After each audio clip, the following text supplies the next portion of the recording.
ম্যাচের আগেই ফলাফল ফাঁস, গুজরাট নাকি মুম্বাই।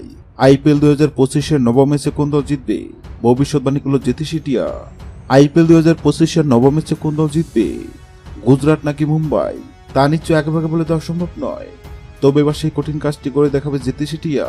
আইপিএল 2025-এর 18তম আসরের নবম ম্যাচে আজ 29শে মার্চ রাত 8টায় মুখোমুখি হবে আসরের সেরা দুই দল মুম্বাই গুজরাট। আইপিএল 2025-এর শিরোপা জিততে দুই দল শক্তিশালী স্কোয়াড সাজেছে এবং মুম্বাই তাদের প্রথম ম্যাচে চেন্নাইয়ের কাছে হেরে পয়েন্ট টেবিলের 7ম স্থানে আছে। অন্যদিকে গুজরাট তাদের প্রথম ম্যাচে পাঞ্জাব কিংসের কাছে হেরে 9ম স্থানে রয়েছে। আইপিএল এখন পর্যন্ত মুম্বাই গুজরাট মুখোমুখি হয়েছে 5 বার। এর মধ্যে মুম্বাই জিতেছে 2 বার এবং গুজরাট জিতেছে 3 বার। আর এই দুই দলের মধ্যে নবম ম্যাচে কোন দল জিতবে তা নিয়ে ভক্ত সমর্থকদের উত্তেজনা শেষ নেই।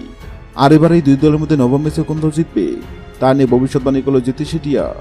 জ্যোতি শেঠিয়ার সামনে গুজরাট ও মুম্বাইয়ের পতাকা রাখা হয়, আর জ্যোতি শেঠিয়া গুজরাটের পতাকা তুলে এবং এটাও জানিয়ে দেয় আইপিএল এর নবম ম্যাচ জিতবে গুজরাট।